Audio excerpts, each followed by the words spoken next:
예, 우리가 지난 시간에 함께 살펴보았던 그 내용을 잠깐 돌이켜보면 예수님께서 너희가 갈 수 없는 곳으로 내가 가겠다 이렇게 말씀하시니까 베드로가 주여 주께서 어디로 가시든지 내가 죽기까지 따르겠습니다 그렇게 말하지 않습니까?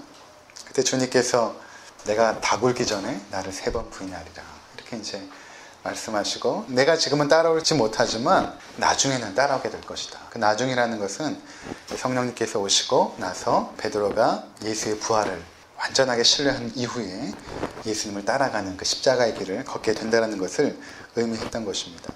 이런 상황 속에서 제자들은 몹시 충격적이고 혼란스러운 상황이 시작이 된 것입니다. 그때 예수님께서 14장부터 이제 앞으로 하시는 말씀의 가장 중요한 내용은 무엇인가 하면 너희가 근심하지 말라. 너희가 마음에 근심하지 말라. 내가 너희를 떠나서 또 앞으로 되어질 일들, 십자가를 지고 내가 죽고 하는 그런 일들 가운데 너희가 처하게 되겠지만 그러한 일들이 닥쳐온다 할지라도 결코 너희가 흔들리거나 근심하지 말라. 왜냐하면 너희가 하나님을 믿지 않느냐. 그런 것처럼 나를 믿어라. 이렇게 이제 말씀을 하신 것입니다. 그러면서 2가지 근심하지 말아야 될 이유를 말씀을 하셨죠. 첫 번째로는 내가 너희를 위하여 거처를 예비하러 가는데 그 거처에는 너희가 거할 그 처소가 있다 라는 것이 첫 번째였고, 2번째로는 그것을 예비하고 나서 내가 너희를 영접하러 올 것이다. 나를 믿으면 너희가 근심하지 않을 것이다. 이렇게 이제 말씀하셨던 것입니다. 제자 중에 어떠한 인물이 있었냐면 도마라는 인물이 있어요. 도마는 여러분들이 이제 성경을 쭉 보시면 알겠지만 눈으로 보고 확인을 해야만 믿는 성격이었어요. 그리고 그냥 의심이 되는데 그 의심을 그냥 덮고 지나가는 스타일이 아니에요. 반드시 궁금한 것이 있으면 물어보고 그 의심을 해결하고 나서 그것이 확실했을 때 믿음을 갖게 되는 그러한 사람이 이제 도마였습니다. 나중에 예수님께서 부활하시고 제자들 가운데 나타났을 때 도마가 없었거든요. 도마가 뭐라고 얘기하냐면 나는 부활하신 것이 사실이라면 그 예수님의 손에 손가락을 넣어보고 그 창자국 난 그 옆구리에 내가 손가락을 넣어보지 않는 이상은 나는 도무지 믿을 수 없다. 그렇게 말했던 인물이 바로 도마였던 것입니다. 도마가 이렇게 예수님께 물어봐요. 뭐라고 물어보냐면 5절을 보니까 도마가 이르되 주여 주께로 어디로 가시는지 우리가 알지 못하거늘 그 길을 어찌 알겠사옵나이까. 지금 이 분위기에서 사실은 뭔가를 물어본다는 것이 굉장히 용기가 필요한 상황이었거든요. 왜냐하면 베드로에게 예수님께서 내가 나를 3번 부인하리라 이렇게 말씀하셨기 때문에 제자들이 굉장히 위축된 상황이었어요. 근데 도마는 그것을 그냥 덮고 넘어가지 못하는 것입니다. 예수님께서 지금 자꾸 우리가 가지 못하는 곳에 간다라고 하고 너희가 지금 따라오지 못한다라고 하는데 도대체 예수님 어디로 가십니까? 그 길을 우리가 알지 못하는데 주님 어디로 가십니까? 이렇게 지금 물어보고 있다는 것입니다. 이것에 대해서 예수님께서 하시는 말씀이 내가 곧 길이요 진리요 생명이니 나로 말미암지 않고는 아버지께로 올 자가 없느니라 이렇게 말씀하셨던 것입니다. 예수님께서는 2가지를 말씀하시죠. 첫 번째로는 내가 가는 목적지 그리고 너희가 가야 될 목적지가 어디인지, 그리고 2번째로는 그 목적지로 가기 위해서 어떠한 길을 가야 되는지, 이 2가지에 대해서 이제 말씀을 하고 있는 것입니다. 오늘 우리가 이 부분을 함께 살펴보도록 하겠습니다. 우리가 인생을 살아가다 보면 내가 가고 있는 길이 맞는 것인가 고민될 때가 있습니다. 내가 지금 가고자 하는 목적지가 과연 옳은 것이고 내가 설정한 이 방향은 또 맞는 것이고 내가 서 있는 이 길은 정말 바른 길인가 고민될 때가 있습니다. 세상을 진지하게 살아가고자 하는 사람일수록 때로 이러한 고민을 해보지 않은 사람은 없을 것입니다. 내 인생의 길은 과연 어디로 향하고 있고 나는 도대체 어디로 가는 것인가 라는 것입니다. 이회수 작가의 퇴근이라는 시가 있어요. 2줄로 된 아주 간단한 시인데 이렇게 적고 있습니다. 날마다 오후 5시부터 길을 잃어버리는 당신. 날마다 오후 5시부터 길을 잃어버리는 당신. 무언가 직장에서 열심히 뭐를 하고 있을 때는 사실은 길을 묻지 않죠. 그냥 그것을 해야 되는 것이냐 생각하지만 오후 5시에 퇴근하여 회사를 나온 순간부터 우리는 길을 잃어버린다는 것입니다. 도대체 나는 어디로 가야 되는 것이고, 지금 나는 지금 밖에 가고 있는 것인가? 오늘날 살아가고 있는 많은 사람들이 길을 잃어버리고 살아가고 있다라고 작가는 말하고 있습니다. 인생 가운데 중요한 질문은 바로 길에 대한 것입니다. 나라는 존재는 과연 어디로부터 와서 어디로 가는 것인가? 이런 질문 앞에 우리는 반드시 서게 된다는 것입니다. 목적지를 모르고 가는 것처럼 불행한 일이 없죠. 열심히 막 뛰어가는데 도대체 어디로 가냐고 물어봤을 때 모른다고 말한다면 그것처럼 어처구니 없는 일이 어디 있겠습니까? 오늘 본문에서 예수님께서는 우리가 가야 될 목적지가 어디인지를 말씀하고 있다는 것입니다. 그리고 그 목적지로 가기 위해서 너희가 어떠한 길을 걸어가야 되는지를 또 말씀하고 있다는 것입니다. 첫 번째로 목적지에 대한 것입니다. 예수님께서는 우리가 가야 할 목적지가 하나님 아버지가 계신 곳이라고 말씀을 하십니다. 5절에 보니까 도마가 주여 주께서 어디로 가시는지 우리가 알지 못하거늘 그 길을 어찌 알겠사옵나이까. 이러한 질문 앞에 예수님의 대답은 바로 6절이죠. 아버지께로 올 자가 없느니라. 지금 너희가 가는 길의 그 목적지는 아버지께로 가는 것이다. 이렇게 말씀하고 있다는 것입니다. 또 예수님께서는 이미 여러 차례 언급을 했습니다. 그런데 제자들은 지금 예수님이 무슨 말씀을 하고 있는지 이 당시에는 전혀 이해할 수가 없었다는 것입니다. 요한복음 14장 2절 내 아버지 집에 거할 것이 많도다. 이렇게 말씀을 하시므로 결국 예수님이 가시는 곳이 그 목적지가 하나님 아버지 그 집, 그곳으로 가는 것이고 우리 또한 그곳으로 간다라고 예수님께서 말씀하고 있다는 것입니다. 자, 이것은 우리에게 아주 중요한 진리를 밝혀주고 있습니다. 그것은 성도들에게 있어서 인생의 목적지가 바로 하나님 아버지가 계신 곳이라는 것입니다. 너무나 당연하고 이미 알고 있는 사실이지만 다시 한번 우리가 이것을 기억할 필요가 있다는 것입니다. 우리 인생의 최종적인 목적지가 하나님 아버지가 계신 곳입니다. 지금 우리는 그곳으로 가고 있는 것이죠. 눈에 보이는 이 세상이 전부가 아니라 하나님 아버지가 계신 하나님 나라가 우리가 앞으로 가게 될 것입니다. 그리고 성도들은 그곳에서 이제 영원히 살게 된다는 것입니다. 어떤 성도들은 그곳으로 조금 빨리 가기도 하죠. 그리고 어떤 성도들은 이 땅에서 오래 살고 또 그곳으로 가기도 합니다. 또 어떤 성도들은 말년에 여러 가지 육신의 고통 가운데 가기도 하고 또 어떤 성도들은 또 편안하게 그곳으로 가기도 합니다. 그러나 중요한 것은 그 종착지는 동일한 것입니다. 그것은 바로 하나님 아버지가 계신 곳입니다. 여러분, 이것을 알고 그리고 믿고 사는 것과 정말 이것을 실제적으로 내가 알고 믿고 사는 것과 그것을 피상적으로 알거나 아니면 믿지 않고 살아가는 것은 너무나 다릅니다. 목적지를 아는 사람은 불안하지 않습니다. 그리고 그곳에 갈 준비를 하게 됩니다. 반면 어디로 가야 될지 알지 못하는 사람은 근본적인 불안감이 있습니다. 세상 사람들은 목적지를 알지 못하죠. 그래서 죽으면 끝이라고 생각합니다. 그래서 그들은 굉장한 두려움과 절망을 경험하게 되는 것입니다.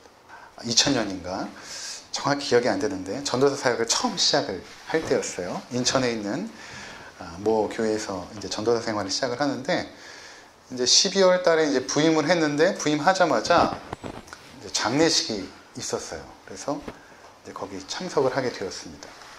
어떤 장례식이었냐면 그 당시에 인천의 그 호프집에서 대형 화재 사건이 났습니다. 여러분 인천 가보신 분들 계신지 모르겠는데 많은 고등학생들이 카페나 술집에 많이 있어요. 좀 논다는 친구들은 아마 다 있는 것 같아요. 근데 거기서 불이 나가지고 제가 부임한 교회에 고등부 학생이 죽은 것입니다.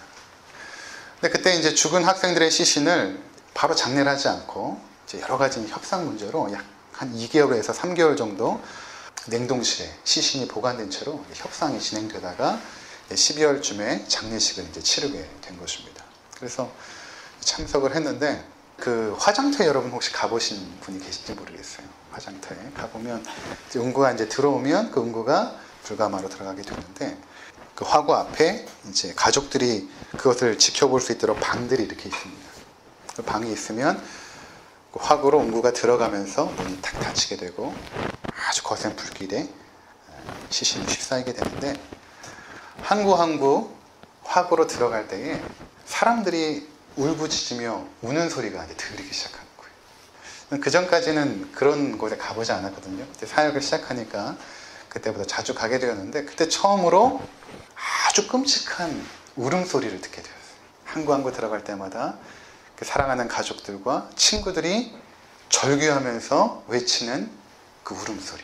그게 지금도 귓가에 생생합니다. 그 앞에는 영정사진이 하나씩 있는데, 그 영정사진에는 너무나 아리따운 중학교, 고등학교 학생들 사진이 하나 둘씩 이렇게 있는 거예요. 참 그 모습을 보면서 인생이 허무하고 허망하다는 생각을 했습니다. 어찌 그것뿐이겠습니까? 세월호 사건은 어떻습니까? 수백 명의 학생들이 그러한 과정으로 장례를 치르게 된 것입니다. 인간에게 있어서 죽음은 굉장히 절망스러운 것이죠. 그것은 이 세상이 전부라고 생각하는 사람들에게만 그렇습니다. 성경은 우리에게 있어서 죽음이라는 것은 영원한 끝도 영원한 이별도 아니라 아버지의 집, 하나님 아버지께로 가는 잠깐 동안의 수면 상태라고 말하고 있습니다. 그래서 성도들이 죽었을 때 성경은 죽었다 이렇게 말하지 않고 잠들었다 이렇게 말하는 것입니다. 잠들었다. 우리 코끝에 이제 호흡이 다 하잖아요. 마지막 순간에. 저도 그런 경우를 몇 차례 봤는데, 제가 기도를 하고 나서 호흡기를 딱 대니까 바로 돌아가시더라고요. 그 호흡을 우리가 내뱉고 그리고 다시 들여 마시고, 이 코끝의 호흡이 다 끝나고 이제 우리는 잠이 들죠. 그리고 나서 눈을 딱 떴을 때 어디서 눈을 뜨냐 하면 하나님 아버지 집에서 눈을 뜨고 호흡을 다시 이렇게 시작을 한다는 것입니다. 그래서 이것을 우리가 정말로 믿는다면 죽는다라는 것이 사실은 그렇게 두렵거나 절망적인 것이 아니라는 것입니다. 오히려 성도들에게는 죽음이 축복이죠. 이곳에 아마 계신 분들은 어젯밤에 잘 자고 오셨을 것입니다. 아침에 눈을 떠서 준비를 하고 이곳에 오셨을 것입니다. 우리는 매일 밤마다 잠을 자고 아침에 일어나서 활동을 하죠. 아마도 잠이라는 것은 우리에게 휴식이고 평안이죠. 저도 그 시간이 기다렸죠.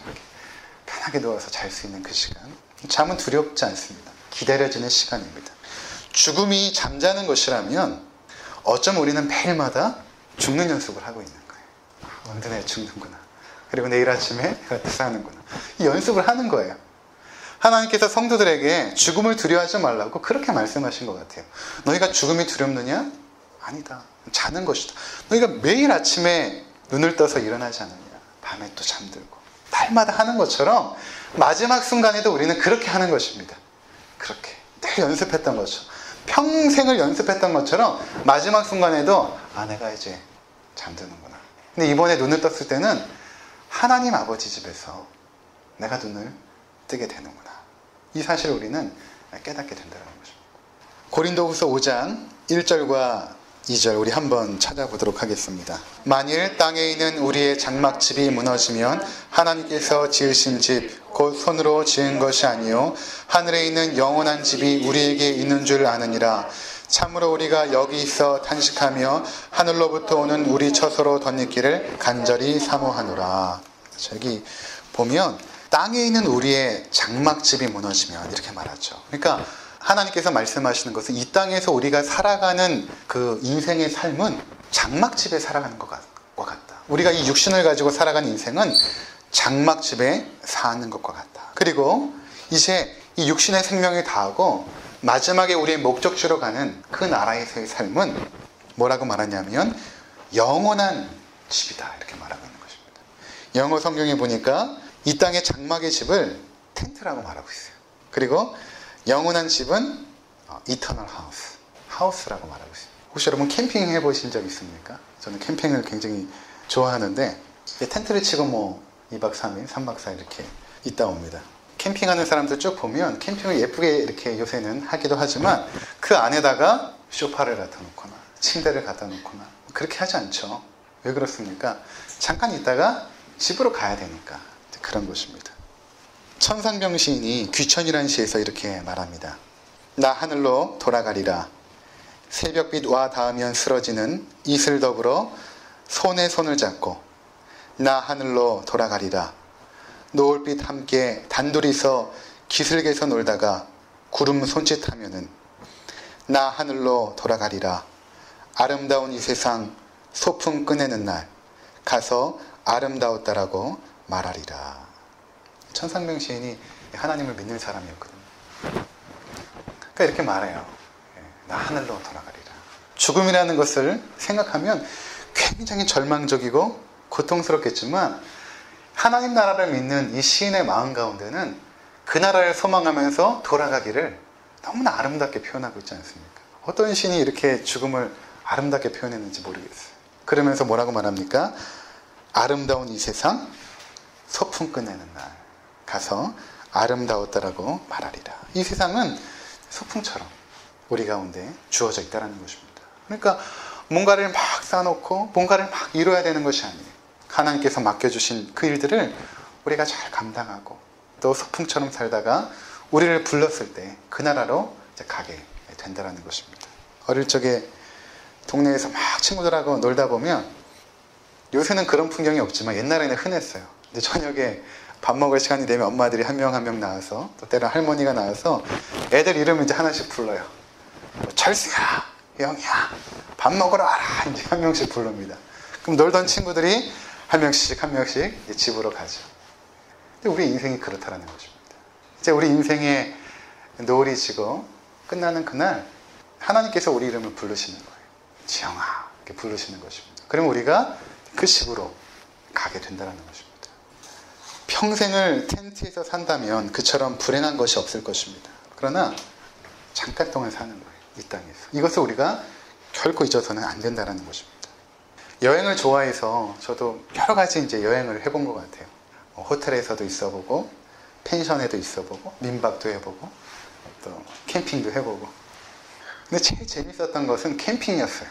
제일 불편해요. 그런데 제일 불편한데 또 제일 재밌어요. 추억이 많이 남고 억수 같은 비를 맞으면서 텐트 안에서 오손도손 얘기했던 추억들, 또 모닥불을 피워놓고 밤에 커피를 마셨던 또 아름다운 추억, 밤하늘의 별을 보았던 그 아름다운 추억들. 고생이죠. 네, 불편합니다. 그런데 우리에게는 아름다운 추억으로 남게 돼요. 그러니까 여러분들이 이 세상을 살아가면서 조금 불편하게 산다라고 힘들어할 것이 없는 것 같아요. 오히려 편안하게 사는 것이 추억이 없을 것 같아요. 나중에 그 나라에 갔을 때 내가 그때 좀 불편하게 지냈지만 그 조그만 방 안에서 엄마, 아빠, 우리 형제들 함께 어선도선 모여있을 그때 얼마나 그때가 즐거웠을까라는 그런 아련한 추억들이 남지 않겠습니까? 그러니까 이 땅에서 우리가 너무 막 이렇게 잘 살 필요는 없는 것 같아요. 조금 불편하게 살아도 또 조금 없이 살아도 괜찮다는 것입니다. 그것이 우리가 영원히 가야 될 집을 준비하는 이 땅에서의 성도들의 삶의 자세인 것입니다. 너무 많이 쌓아놓지 않고 또 뭔가를 막 너무 이루려고 하지 않고 소풍처럼 주님과 함께 즐겁게 살아가는 인생길. 그것을 예수님께서 지금 우리 가운데 말씀하고 있다는 것입니다. 두 번째는 길에 대한 것입니다. 그 목적지로 우리가 가는 길, 그 길은 어떤 길을 통해서 가게 되는 것인가.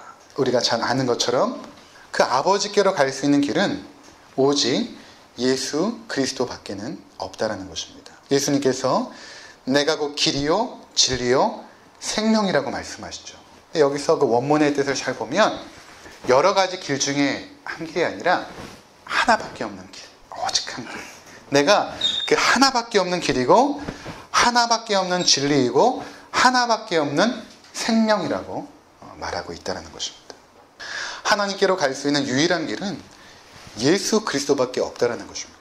그러니까 이것을 우리가 반드시 기억할 필요가 있습니다. 여기에는 타협이 있을 수가 없어요. 하나님께서 이렇게 말씀하셨기 때문에 그런 것입니다. 사람들은 기독교를 배타적이고 독선적이라고 말합니다. 어떻게 너희에게만 구원이 있다라고 말하느냐. 그래서 오늘날 이 진리가 굉장히 위협받고 있습니다. 아마 제가 대학 때부터 이러한 철학들이 나온 것 같아요. 그때 제가 학교 신문사 일을 하고 있었는데 학술 부장이었어요. 그래서 그 학술에 대한 글들을 이제 하나하나 연재를 할 때 그 당시에 아주 대표적으로 대두되는 글들을 실게 되지 않습니까? 그때 뭘 실었냐면 제가 첫 번째 연재했던 것이 포스트 모더니즘이라는 그 철학에 대해서 이제 연재를 했어요. 그 당시 한참 이슈가 되었다. 지금도 그러한 사상이 흘러가고 있습니다. 이 포스트 모더니즘이라는 사상은 어떤 사상이냐면 이 세상에 절대적인 진리가 없다라는 것입니다. 그리고 다양한 그 진리들을 우리는 수용하고 받아들여야 된다라는 생각이 이 포스트 모더니즘 사상 가운데 있습니다. 그래서 오늘날 여러분 생각해보세요. 한 20년, 30년 전만 해도 동성애라는 말을 우리가 입에 담기도 힘들었어요. 굉장히 그러한 말을 한다는 것은 부끄러운 말이었거든요. 동성애, 나는 호모야, 나는 게이야, 이런 말들. 근데 지금 우리가 TV에서도 이렇게 쓰잖아요. 저는 동성애자입니다. 저는 게이입니다. 이게 왜 그러냐면 그것이 중요하지 않다는 것입니다. 결혼이라는 것은 남자와 여자가 하는 것이 진리가 아니라 남자끼리도 할 수 있고 여자끼리도 할 수 있는 다양한 세상의 진리는 존재한다는 것이 이 사상의 근저에 깔려 있는 거예요. 그래서 오늘날 사람들에게 기독교만이, 예수 그리스도만이 하나님께로 가는 유일한 길입니다 라고 말하면 굉장히 골동품 취급을 받습니다. 그런 종교가 어디 있느냐, 그렇게 배타적인 진리를 말하는 곳이 어디 있느냐 라고 사람들이 말하죠. 기독교 내에도 그런 사람들이 있어요. 그래서 불교에서 석가탄신일이 되면 어떤 교회들은 부처님의 탄생을 축하합니다. 그렇게 현수막을 붙이는 교회들도 있습니다. 모든 종교는 하나님께로 가고 있는 길을 가지고 있다는 것입니다. 산이 있을 때 산의 꼭대기로 올라가는 길이 여러 갈래가 있듯이 예수 그리스도를 통해서도 가지만 부처님을 통해서도 갈 수 있고 또 모하메드를 통해서도 갈 수 있고 또 우리의 도덕적인 수행과 노력으로도 그 길에 갈 수 있다라고 말을 합니다. 그런데 여러분 그러한 말에 속지 마시기 바랍니다. 성경은 하나님께로 갈 수 있는 오직 한 길밖에 없는데 그 길은 예수 그리스도를 통해서만이 갈 수 있다. 이렇게 말씀하고 있다는 것입니다. 사도행전 4장 12절에 베드로 사도가 이렇게 말씀을 선포합니다. 다른 이로서는 구원을 받을 수 없나니 천하 사람 중에 구원을 받을 만한 다른 이름을 우리에게 주신 일이 없음이라. 하나님께서 우리에게 구원을 얻을 만한 그 어떤 길을 우리에게 주신 적이 없다는 것입니다. 예수 그리스도밖에는 없다는 것입니다. 갈라디아서 1장 8절 그러나 우리가 혹은 하늘로부터 온 천사라도 우리가 너희에게 전한 복음 외에 다른 복음을 전하면 저주를 받을지어다.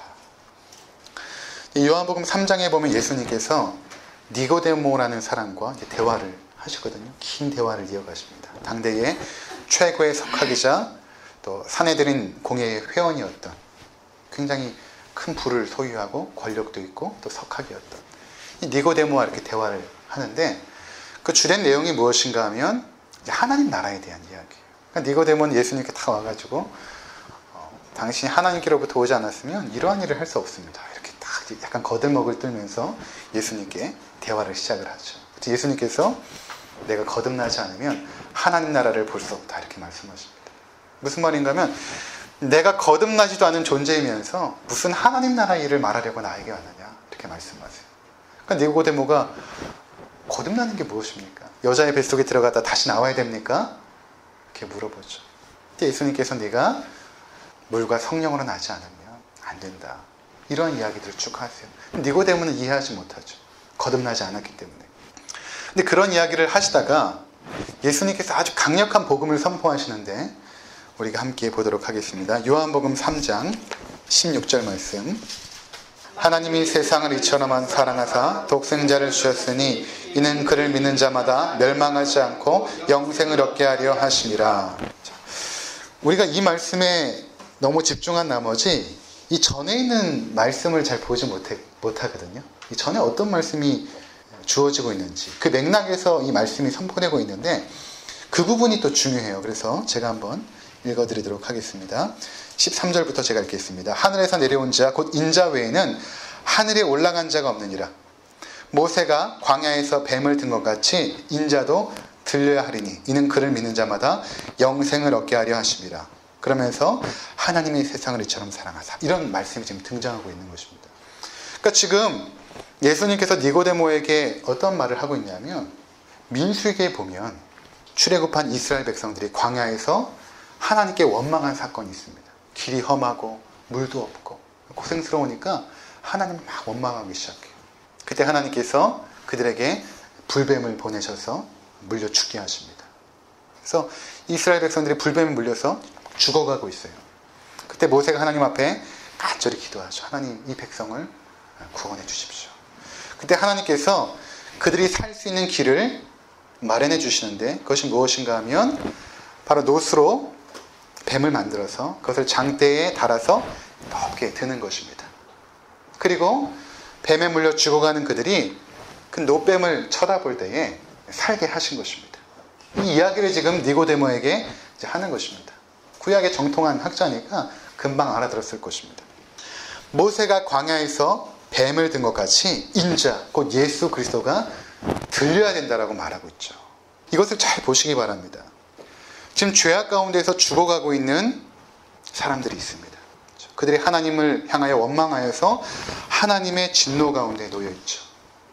하나님은 그들을 향하여 지금 진노하고 계십니다.